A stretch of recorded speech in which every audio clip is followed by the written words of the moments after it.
다 같이 한 목소리로 합독하겠습니다. 아합이 엘리야가 행한 모든 일과 그가 어떻게 모든 선지자를 칼로 죽였는지를 이세벨에게 말하니 이세벨이 사신을 엘리야에게 보내어 이르되 내가 내일 이맘때에는 반드시 내 생명을 저 사람 중 한 사람의 생명과 같게 하리라. 그렇게 하지 아니한 신들이 내게 벌 위에 벌을 내림이 마땅하니라 한지라. 그가 이 형편을 보고 일어나 자기의 생명을 위하여 도망하여 자기의 사환을 그곳에 머물게 하고 자기 자신은 광야로 들어가 하루길쯤 가서 한 로뎀나무 아래에 앉아서 자기가 죽기를 원하여 이르되 여호와여 넉넉하오니 지금 내 생명을 거두시옵소서. 나는 내 조상들보다 낫지 못하나이다 하고 로뎀나무 아래에 누워 자더니 천사가 그를 어루만지며 그에게 이르되 일어나서 먹으라 하는지라. 아멘.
감사합니다.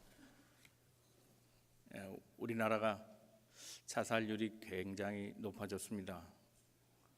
최근의 일입니다.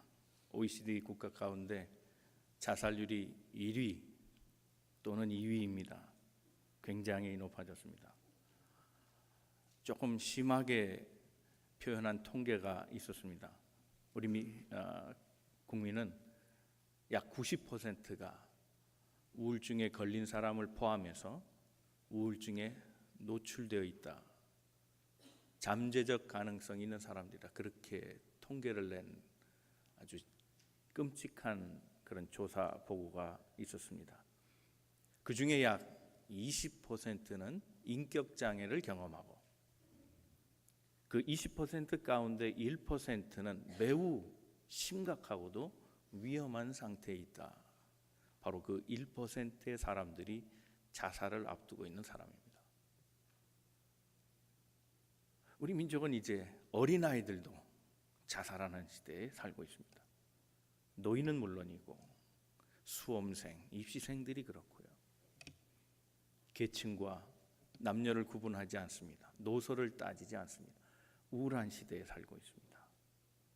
대통령까지 자살하는 나라입니다.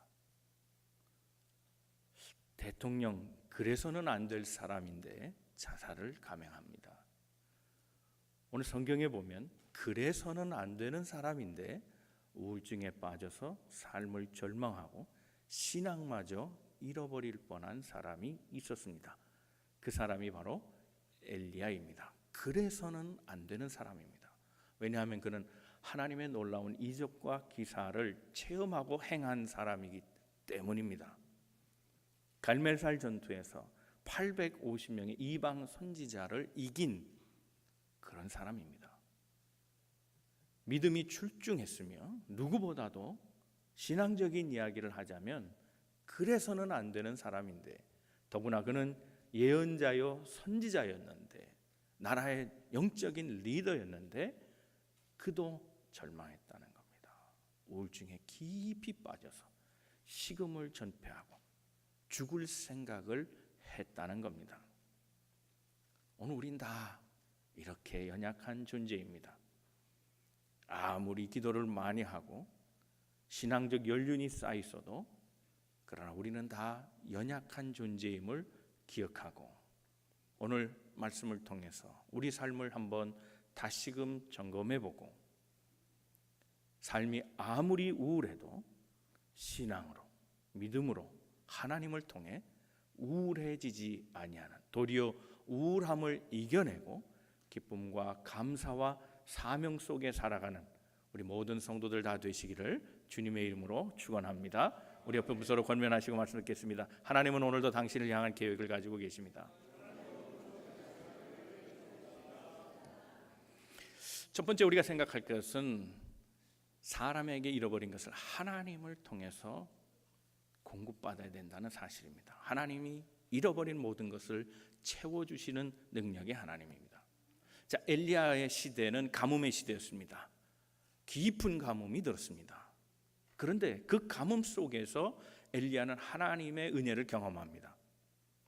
2번이나 까마귀를 통해서 음식을 제공받습니다. 하나님의 은혜입니다. 먹을 것이 없던 시대에 하나님은 까마귀를 통해서라도 선지자를 살리셨습니다. 이런 하나님의 은혜를 체험하고 살아간 사람이 엘리야입니다. 또 다른 은혜가 있습니다. 가뭄이라 선지자뿐만 아니라 모두가 다 굶어 죽고 있을 때에 하나님은 마지막 식사를 놓고 자살하려고 했던 한 과부의 가정에 들여보내서 그 가정을 축복하사 가루 항아리와 기름 항아리가 2년 동안 마르지 않게 하셨습니다. 이 역사를 엘리야가 체험했습니다. 더 나아가 갈멜살 전투에서 그는 하나님의 승리를 봅니다.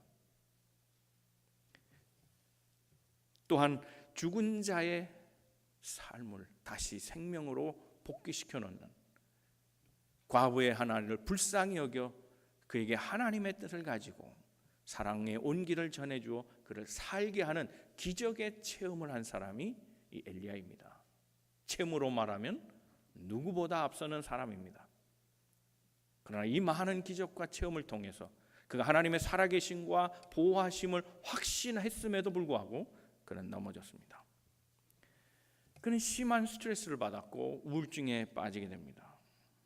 여러분, 이 사실을 통해 우리가 알 수 있는 것은 기적을 베푸는 자라 할지라도 영적 관리를 하지 아니하면 예측 못한 장애물에 넘어질 수 있다는 사실을 기억해야 할 겁니다.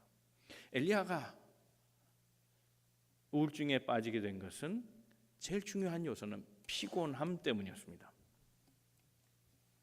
그는 극심한 피로를 겪어야 했습니다. 여러분, 피곤하면 사람이 날카로워지죠. 짜증을 많이 냅니다. 그것이 반복되면 우울증에 걸릴 가능성이 매우 높아집니다. 엘리야는 바알과 싸웠습니다. 바알에 속해 있는 제사장들을 대결하고 싸우느라 그는 며칠 몇 날을 쉬지 않고 일하고 기도하고 사역했습니다. 그런데 그는 쉬지 못했습니다. 어느 학자가 말을 가지고 이 스트레스 시험을 했습니다. 두 그룹으로 나눴는데 한 그룹의 말에는 가혹하게 일을 시키는 겁니다. 하루도 쉬지 않고 계속해서 말을 돌립니다. 얼마는 견디는데 잠시 후에 얼마 되지 않아서 이 말들이 짜증을 내기 시작하더라는 겁니다. 그 다음에는 말을 듣지 않습니다. 말을 듣지 않습니다. 결국은 수명이 짧아지더라 하는 결과를 낳게 됐습니다. 다른 한 그룹에는 정한 시간만큼 일하게 하고 쉬고, 정한 만큼 일하게 하고 쉬고, 특별히 일주일에 하루는 완전히 쉬게 했습니다. 그리고 섭생을 잘 해줬더니, 그랬더니 말들이 활기가 있고 주인의 말을 잘 듣더라는 겁니다. 당연히 예측되는 정상적인 수명을 갖게 됐다는 겁니다. 그만큼 피곤함은 스트레스와 연결되고, 이 스트레스는 생명과 직결된다는 사실을 얘기해 줍니다. 엘리야는 쉬지 않고 일했습니다. 이것이 화근이 됩니다. 그는 하나님의 역사는 나타낸지 모르지만 자신의 삶은 관리하지 못해서 그것으로 인해 스트레스를 받았고, 이 스트레스를 극심하게 받고 있는 상황 가운데 들려진 소리가 그의 마음에 상처를 주게 됩니다. 건강할 때는 어떤 말을 들어도 이겨냅니다.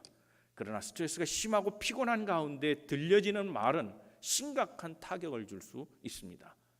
왕과 왕후가 그를 죽이려 찾아온다는 겁니다. 그것이 오늘 본문의 말씀입니다. 내가 지금 상을 받아도 시원치 않은 판에 이세벨이나 아합 때문에 내가 죽어야 하는가? 하나님은 보상은커녕 나를 죽게 하시는구나. 하나님에 대한 오해와 사람에 대한 절망감과 실망감 때문에 그는 좌절하고 맙니다. 그래서 식음을 전폐하고 차라리 이런 대접을 받느니 죽고 말겠다고 생각합니다. 많은 학자들이 우울증은 상실감에서 온다고 얘기합니다. 상실감, 꿈의 상실, 희망의 상실, 내일의 상실, 물질적으로 얘기하면 돈의 상실, 건강의 상실, 이런 것들이 사람을 우울하게 만든다 얘기합니다. 엘리야는 이 상실감의 위기 앞에 놓여 있습니다. 그동안 온갖 기적과 역사를 통해 이뤄놨던 그 모든 것들이 죽음과 함께 다 사라진다. 나는 이 모든 것을 다 빼앗길 것이라는 상실감, 아직 찾아오지 않았음에도 불구하고 미리 염려하며 상실감의 위기 속에 삶을 살았다는 겁니다.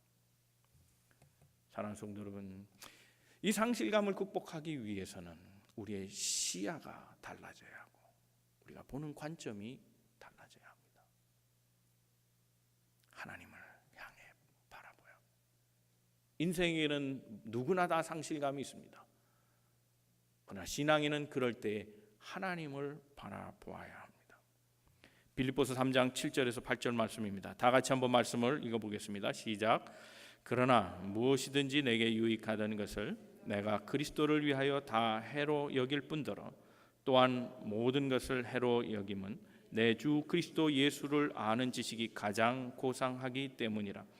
내가 그를 위하여 모든 것을 잃어버리고 배설물로 여김은 그리스도를 얻고 그랬습니다. 바울은 버렸습니다. 우리에게는 어쩌면 이 버린 것이 상실감일 수 있습니다. 그러나 바울은 자원해서 버렸습니다. 더 귀한 것이 있기 때문에 버린 것입니다. 그는 자랑합니다. 나는 다 버리고 그리스도를 얻었다 이야기합니다. 그는 세상 것을 버리고 영적인 것을 얻었다 말하는 겁니다. 육체적 상실감은 있으나 영적인 획득의 기쁨이 있어서 나는 그걸로 산다고 고백하고 있는 겁니다. 영국에는 밀턴이 있다면 미국엔 헬렌 켈러가 있습니다. 그렇다면 우리나라에는 김선태 목사가 있습니다. 이 셋의 공통점은 맹인이라는 겁니다. 처음부터 김선태 목사가 맹인이었던 것은 아닙니다. 그는 전쟁 고아로 자라납니다. 1950년 전쟁이 시작된 지 열흘 만에 폭격으로 인해 자신의 집이 날아가고 그 집에 거주했던 부모님들이 다 사망하고 맙니다. 버려졌습니다. 원치 않는 버림당함이었습니다. 어린아이가 살아갈 방도가 없습니다. 앵벌이를 시작하고 거지가 됩니다. 어느 날 거지들이 모여서 뚝섬에 가서 참외 서리를 하자고 그렇게 회의를 짭니다. 참외밭에 갑니다. 수박도 있었습니다. 그런데 다른 거지가 그 참외를 서리하다가 떨어진 불발탄을 발견합니다. 그것을 가지고 장난을 치다가 폭발하고 맙니다. 다 죽었습니다. 김선태 목사 이분만 살았는데 실명하게 됩니다. 모든 것을 다 잃어버린 사람입니다. 부모를 잃었습니다. 재산을 잃었습니다. 눈을 잃었습니다. 그에게 희망이 있었겠습니까? 그런데 그는 이제 노년에 들어서 그의 모든 회고를 쓰며 그의 책 제목을 이렇게 합니다. 땅을 잃고 하늘을 찾은 사람이라고. 당시에는 절망하고 그리고 포기하고 싶은 삶이 그의 삶 가운데 있었지만 그는 하나님의 은혜로 살게 됩니다. 숭실대를 졸업하고 신학교에 들어가서 그는 75년부터 맹인을 위한 선교를 시작합니다. 그 후로 지금까지 약 6만 명의 앞을 보지 못하는 장애인들을 고쳐주어 앞을 보게 했습니다. 정상인도 하지 못하는 일을 행했습니다. 아시아 최초의 맹인으로서 막사이상을 수상한 사람입니다. 그는 땅은 잃은지 모르지만 하늘을 찾은 사람이었습니다. 땅의 것보다 하늘 것이 더 귀한 것을 알았기 때문입니다. 우리 이 땅에서 상실감을 가지고 살아갈 수 있습니다. 세상은 그렇게 넉넉하지 않습니다. 우리의 것을 빼앗아가려고 합니다. 그러나 세상 것은 빼앗길 수 있지만 우리의 마음은 세상에 있지 않기에 그것으로 인해 좌절하지 않습니다. 우리의 마음은 하늘에 있기 때문입니다. 하늘을 보는 자는 살 것입니다. 하늘을 얻은 자는 복될 것입니다. 사랑하는 성도 여러분, 세상 것의 상실로 인해 염려하지 마시고 그것 때문에 우울해하지 마시고 하늘나라 얻은 것으로 영생을 얻은 것으로 기뻐하며 감사하는 믿음의 성도들 다 되시기를 주님의 이름으로 축원합니다. 두 번째 우리가 생각할 것은 하나님을 바라보면 희망이 생긴다는 겁니다. 여러분 잘 아시는 이무석이라는 분이 있습니다. 정신과 의사입니다. 이분이 시리즈를 많이 냈는데 주로 마음에 대한 책들이었습니다. 그가 최근에 쓴 책 가운데 자존감이라는 책에 보면 거기에 이런 일화가 소개되어 있습니다. 자신이 상담했던 환자의 이야기입니다. 30대의 커리어 워먼입니다. 비즈니스를 하는 여성입니다. 그런데 이 여성에게는 약점이 있었습니다. 이 여인은 인생의 깊은 고민이 남편으로부터 시작됩니다. 남편이 외도합니다. 술집 마당과 바람이 났습니다. 그것을 알게 됐습니다. 그때부터 사람에 대한 회의가 듭니다. 진실해 보였던 사람이 가증스러워 보이고 위선자처럼 보이고 그래서 남편을 믿지 못하는 순간 사람 전체를 다 믿지 못하게 됐습니다. 남편을 의심하는 자기, 그것이 너무 싫었습니다. 남편이 싫었고 남편 때문에 우는 내가 싫었고 남편과 헤어지는 마음을 갖지만 또 한편 헤어지면 또 내 삶은 어떻게 되나 갈등하는 자기 자신이 너무 싫어서 슬픔 속에 잠기다가 결국 우울증에 걸리게 된 겁니다. 결국 정신과에 찾아가 상담을 받게 됐습니다. 그런데 이 정신과 의사 이무석 씨가 하는 말이 이 여성이 가지고 있는 그 우울증의 원인은 눈 때문이라는 거예요. 눈. 상담을 하던 중에 매주일 같은 시간 반복해서 상담을 하던 중에 중요한 이야기를 꺼내더라는 겁니다. 그게 깊은 속에 잡혔던 깨어져 버린 거울을 통해 본 자기 자신의 모습이었습니다. 이 부인은 눈에 대한 열등감이 있었습니다. 눈이 작고 찢어진 여자였습니다. 이 눈에 대한 열등감은 어린 시절부터 시작됐습니다. 자기에게는 3살 어린 여동생이 있었답니다. 그 여동생은 노래를 자기보다 잘했답니다. 그래서 명절이 되면 내 동생이 더 사람들에게 재롱을 피우며 귀여움을 받았다는 겁니다. 그게 싫었습니다. 잔칫날이었습니다. 내 동생이 노래를 부르고 모든 사람들이 다 거기에 관심을 갖고 있을 때 사랑을 좀 얻고자 삼촌의 소매를 잡고 나하고 놀아줘 그랬는데 삼촌이 손을 뿌리치면서 저리 가, 너는 재수 없어 그러더라는 겁니다. 이 말이 이 어린아이에게는 충격으로 다가왔습니다. 그런데 생각해 보니 내 동생이 더 사랑을 받는 건 내 동생의 이쁜 눈 때문이라고 생각하기 시작했습니다. 자기 여동생의 눈은 컸습니다. 아빠를 닮아서 눈이 크고 이뻤답니다. 그런데 자기는 엄마를 닮아서 눈이 작고 째졌다는 겁니다. 이 열등감, 이것 속에 삶을 살았다는 겁니다. 예쁜 여자, 눈이 큰 여자에게 나는 모든 걸 빼앗길 수 있다는 이 잠재적인 마음은 그의 삶의 어두운 공식이 되어버렸습니다. 눈이 이쁜 여자를 경계하라. 그 여자는 나를 다 망칠 것이다. 내 것을 다 빼앗아갈 것이다 라는 생각을 마음의 공식처럼 가두고 있었다는 겁니다. 다시 술집 여자 얘기로 나옵니다. 남편이 외도한 술집 여자, 어떤 여자인가 보고 싶었습니다. 남편에게 졸라댑니다. 만나게 해달라고. 그걸 왜 만나느냐? 그래도 꼭 만나야겠다. 대판 싸우고 나서 허락을 받습니다. 만나기로 약속했습니다. 그런데 약속 시간을 두고서 하루하루 지나갈 때 불안감이 엄습해 옵니다.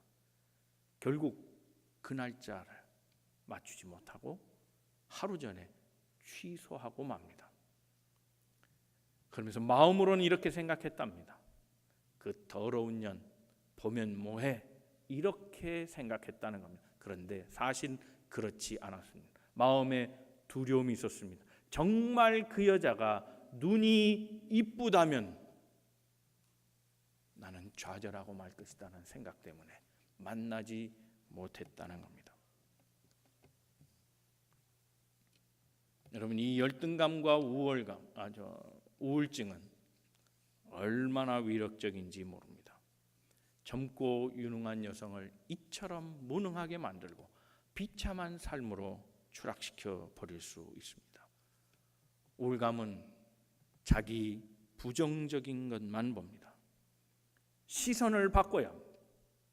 깨어진 거울로 자기를 보지 말고 자기의 단점만 보지 말고 부정적인 모습을 보지 말고 시선을 바꾸어서 하나님을 봐야 합니다. 땅으로 머리를 두지 말고 하늘로 머리를 들 수 있는 사람이 돼야 합니다. 엘리야가 살던 시대는 가뭄의 시대라 그랬습니다. 그 극심한 가뭄 속에 하나님은 그에게 먹을 것을 주셨습니다. 무엇을? 까마귀를 통해 주셨다는 겁니다. 까마귀는 성경에 보면 부정한 동물이라 그랬습니다. 하나님은 부정한 동물까지도 사용하셔서 나를 살리시는구나, 그 은혜를 알았어야 했습니다. 까마귀는 잡식성, 까마귀는 엄청난 식욕을 갖고 있습니다. 가뭄의 때입니다. 먹을 게 없습니다. 까마귀가 음식을 놔둘 리가 없습니다. 그런데 하나도 손대지 아니하고 까마귀가 음식을 날랐다는 것은 어쩌면 이건 기적입니다. 하나님은 이토록 까마귀를 사용해서 나를 사랑하사 까마귀 입에는 하나도 음식이 들어가지 않게 하고 나를 살리셨구나, 그것을 알고 그것을 아는 순간 그의 시선을 바꾸었더라면 그의 절망은 그때로 끝나버리고 다시 신앙이 회복되고 삶의 기쁨과 감사가 솟아났을 터인데, 그는 그것을 먹고 그것으로 살았으면서도 하나님께 얼굴을 돌리지 못했다는 겁니다. 여러분, 모든 우울증은 자기 존재의 이해에 대한 것과 관계가 있습니다. 다윗과 골리앗 싸움이 그렇습니다. 골리앗은 키가 2m가 넘는 장신입니다. 그는 엄청난 헤비한 군장을 갖고 있었습니다. 좋은 장비가 있었습니다. 사울 왕이 두려워했고 그의 모든 군사가 이 골리앗을 보고 떨었습니다. 그러나 다윗은 달랐습니다.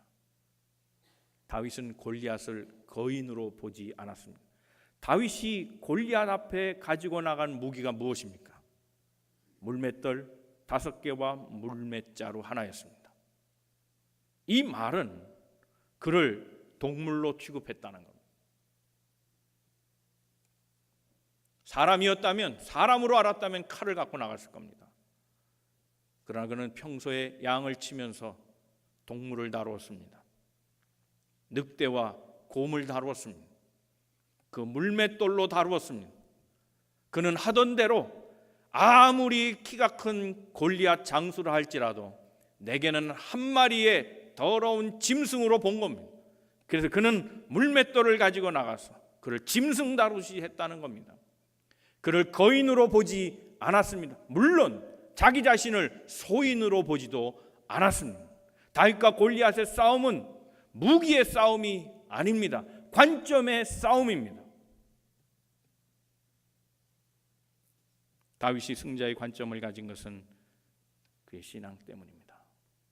다윗은 싸움 이전에 이미 승리의 관점을 가졌고 패배의 관점을 버렸습니다. 그는 어떤 관점을 가졌습니까? 하나님만 바라보는 신앙이었다는 겁니다. 시편 121편 1절 이하의 말씀을 한번 다 같이 읽겠습니다. 시작. 내가 산을 향하여 눈을 들리라. 나의 도움이 어디서 올까? 나의 도움은 천지를 지으신 여호와에게서로다. 여호와께서 너를 실족하지 아니하게 하시며 너를 지키시는 이가 졸지 아니하시리로다. 아멘. 사랑하는 성도 여러분, 신앙생활이라는 것은 궁극적으로 하나님이 커지는 것을 말합니다. 세상과 육적인 것과 땅의 것이 커지는 것이 아니라 하나님의 것이 커지고 영적인 것이 커지고 주의 역사가 커지는 것을, 그래서 내 삶은 비록 작고 약하고 어리석지만 그러나 그 하나님이 내 편이 되어주심으로 나는 세상이 아무리 커도 하나님보다 클 수 없기에 하나님이 나를 도와주실 것을 믿고 나아가는 것이 신앙생활이라는 겁니다.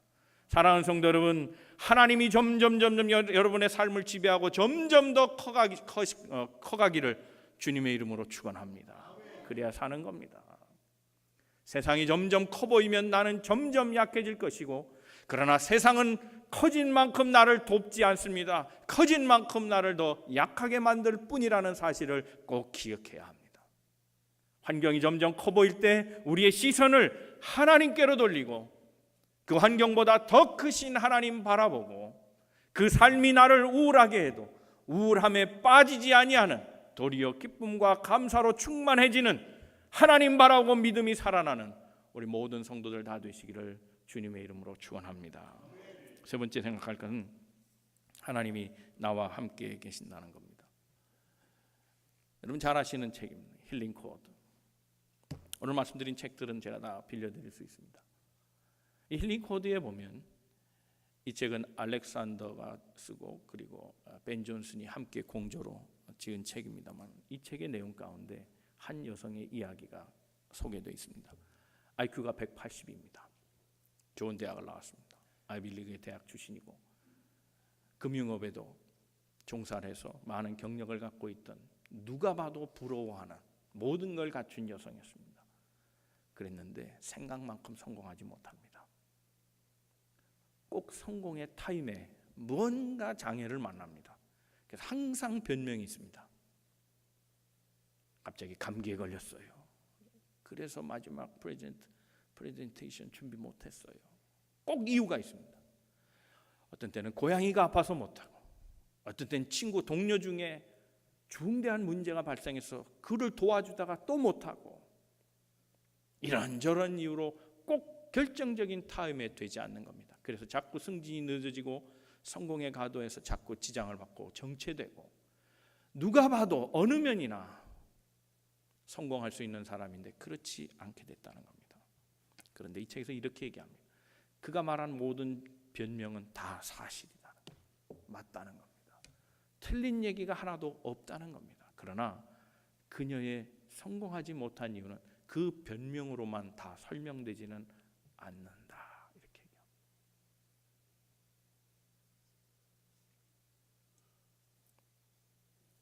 신앙적인 면에서 오늘 우리는 다 변명이 있습니다.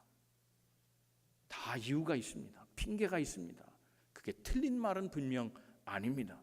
이래서 못하고 저래서 안 되고, 때가 아니고, 환경이 안 갖춰졌고, 사람이 날 돕지 않고, 많은 이유가 우리에겐 있습니다. 그러나 그것이 사실일지라도 그것이 모든 이유는 아닙니다.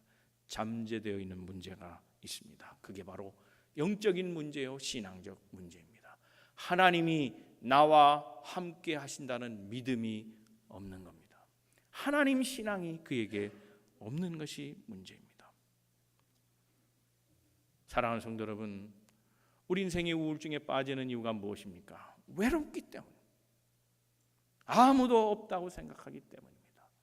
그러나 우리의 시선을 돌려 하나님을 바라본다면 하나님이 항상 우리와 함께 있었음을 알게 될 것입니다.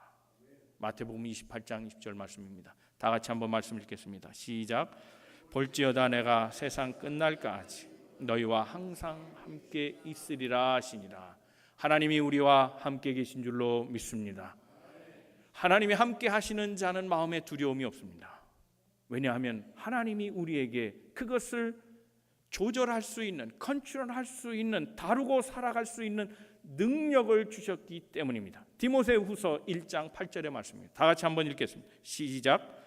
하나님이 우리에게 주신 것은 두려워하는 마음이 아니요 오직 능력과 사랑과 절제하는 마음이니.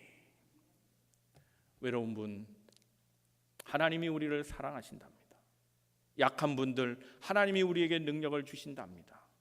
세상으로 인해 혼돈하고 흔들리는 분들, 하나님이 우리에게 절제의 능력을 주셨다는 겁니다. 절제는 하지 않는 것만이 아닙니다. 하는 것도 절제입니다. 높아졌으면 낮출 줄도 아는 것이 절제고, 낮아졌으면 높일 줄도 아는 것이 절제입니다. 우리의 마음은 언제나 그렇습니다. 요동합니다. 때로는 교만하기도 하고 때로는 절망하기도 합니다. 그 모든 것들을 조절할 수 있는 능력을 하나님이 주셨다는 겁니다. 그 마음을 이미 우리에게 주셨다는 겁니다. 하나님은 우리에게 두려워하는 마음을 주지 않았습니다. 두려워할 때 절제하는 마음을 주셔서 그 두려움이 사라지고 확신 가운데 거하도록 우리에게 이미 능력을 주셨다고 말씀하고 있습니다. 시편 기자는 거듭해서 우리에게 우울증에 벗어나는 비결을 가르쳐주고 있습니다. 시편 42편 5절의 말씀입니다. 다 같이 한번 읽겠습니다. 시작. 내 영혼아 내가 어찌하여 낙심하며 어찌하여 내 속에서 불안해하는가. 너는 하나님께 소망을 두라. 그가 나타나 도우심으로 말미암아 내가 여전히 찬송하리로다. 아멘.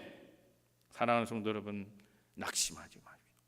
내 영혼아 내가 왜 낙심하느냐, 내가 왜 불안에 떨고 있느냐, 너는 하나님께 소망을 두라 말씀하십니다. 여러분, 삶의 위기에 있는 분들이 있습니다. 질병으로 인해 살아갈 삶이 유한하여 그것 때문에 아파하는 사람들이 있습니다. 그들에게는 하루가 소중합니다. 그 하루의 시간은 누구의 1년보다도 값진 날들입니다.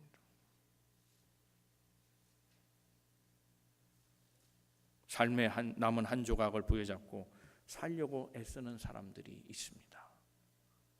그렇게 소중하게 하루하루를 보낼 수는 없을까요? 어느 기도원에서 있었던 일입니다.